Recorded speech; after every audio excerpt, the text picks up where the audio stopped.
Morning, folks. Happy Monday. Start by saying today's the day. So today's the day that it's our pleasure to start our dining experience for you. Today we're opening. We have the tent has been erected behind me. It's about half done in terms of decoration. They're out there doing a lot of landscaping now. They'll be decorating all day and getting it ready to go. I know that at Gate Circle as well, the tent is up. I'll be out there in a little while. I know there's folks there that are decorating that as well. And so I want to, a huge thanks to a committee that has spearheaded this and really put the decorating together. It's led by Nancy Zaleski. You all know Nancy. She's my right hand here, and she has a tremendous amount of passion for Canterbury Woods. She even brought her husband Steve here yesterday, made him come and help decorate for the residents here. Don Wilkes, Sandy Barolari, Karen Sergey, Adam Simzak, and really all the staff that participated. Tremendous thanks. It's going to be great. We're learning as we go. I know we're getting a tremendous amount of questions, which are great. We're so happy. Some feedback, certainly residents that are watching us put this all together.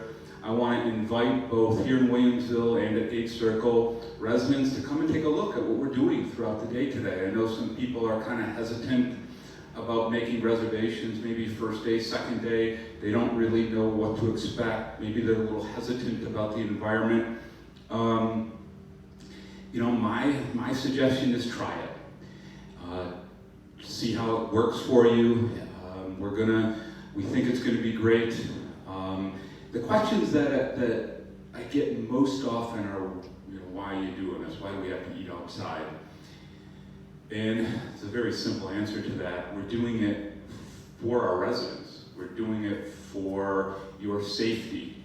The data nationally is overwhelming that being in a congregate setting, eating outside, if you have to group together at this point in time, doing it where there's open airflow, because obviously when you can't wear a mask when you're dining, you can't wear a mask. So where there's open airflow and where you can obviously still social distance, the data is overwhelming saying how much safer that is.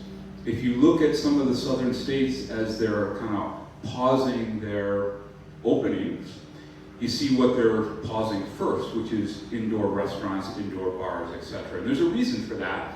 It's because that has been proven to be maybe the riskiest in terms of getting people together and so on. So we are doing this for the safety of our residents, but it also gives us tremendous flexibility, and I'll talk about that as we go forward with really creating event space at 3 different sites that we can use, not just for dining, but we can use for exercise classes outside, and we can use to continue to expand and rejuvenate our cultural arts calendar, which, let's face it, on the independent side has been dormant for these last few months because we couldn't congregate our residents together. So what you'll see within the next month, or actually the next week, is Sandy's going to start work on an updated cultural arts schedule. Karen will be involved down at Gate Circle. I've already talked to Tom Hobart and talked about the possibility of doing resident meetings outside and committees. I've talked about exercise classes and other type of cultural events around dining, around lunch, and downtown as well. So this really gives us a tremendous amount of flexibility throughout the rest of the summer, while also working very, very hard, of course, to keep our residents safe.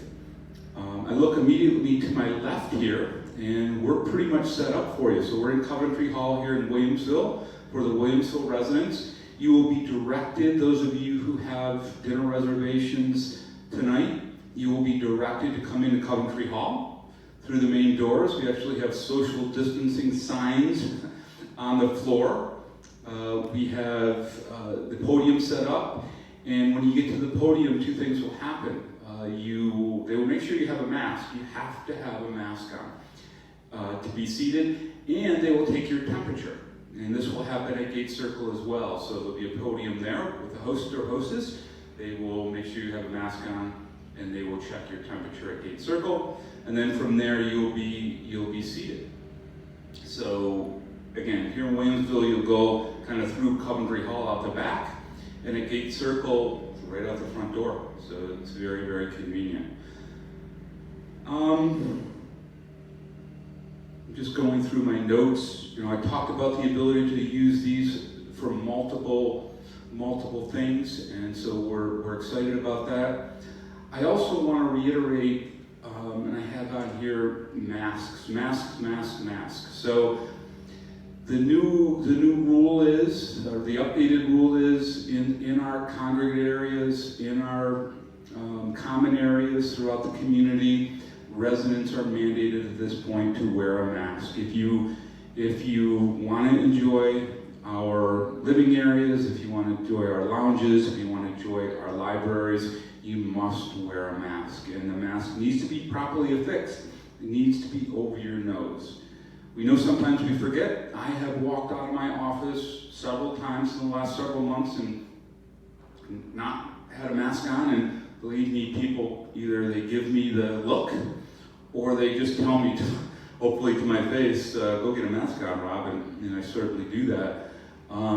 Staff has been instructed to kindly remind residents if they are not wearing a mask and the mask is not properly affixed over their nose, to remind them to go put a mask on. And that's at all of our sites, Gate Circle, here in Williamsville as well.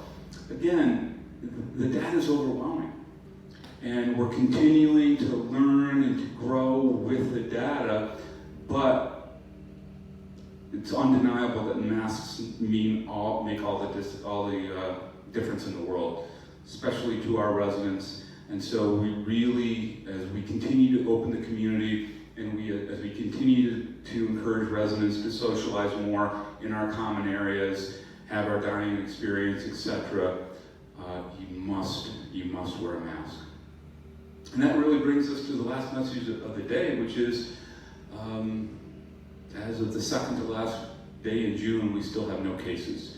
No cases within our health center and no cases with independent living.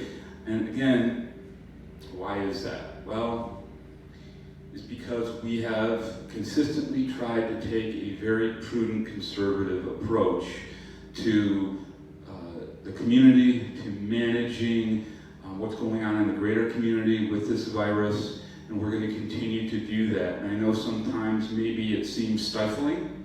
I get it, and I understand it seems maybe in certain things ultra-conservative, but here we are, second to last day in June, and we still have no cases, and so our goal is to continue with that for as long as we can. For those of you who haven't made a reservation, please consider it. And if you can't come tonight, please make a reservation for later in the week. Lexington Clubhouse opens tomorrow. I think we have about 20 reservations at Lexington Clubhouse now. Please go over to Lexington Clubhouse. It's going to be wonderful as well. Give it a chance. I really think that you're going to enjoy the experience. I know that staff is excited finally to serve you in a real restaurant-style setting again. As I said, the menu's brand new. I have a sample menu in front of me that you're all going to see today. It'll actually be up on Touchdown Television later today.